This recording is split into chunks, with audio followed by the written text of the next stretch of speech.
Naibalik na rin sa dati yung pinakita ko sa inyo yung binidyo ko, yung winelcome natin sa baluarte natin, yung nagkaroon ng hutok, yung kanyang boom, yung arm.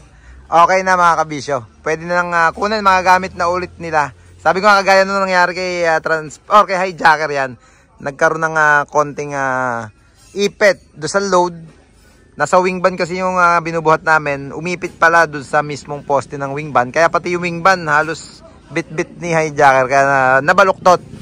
Ito naman, ang nangyari, nagbuhat din daw sila. Medyo naitulak yung pangarga.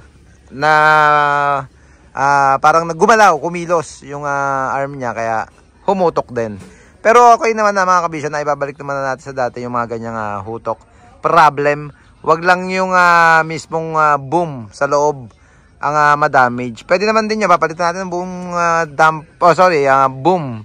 Kasi ang nangyari naman dito, ang case nito mga kabisyo, yung mismong housing lang niya ang nahutok. Kaya pinalitan na lang yon kinat at pinalitan ng bagong plancha. Ready na yan. Fire truck na talaga to. Fire truck na merong generator mga kabisyo, pang rescue. Yung setup na unit na to.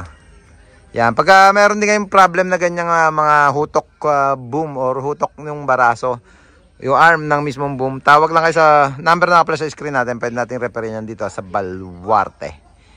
Yeah boy.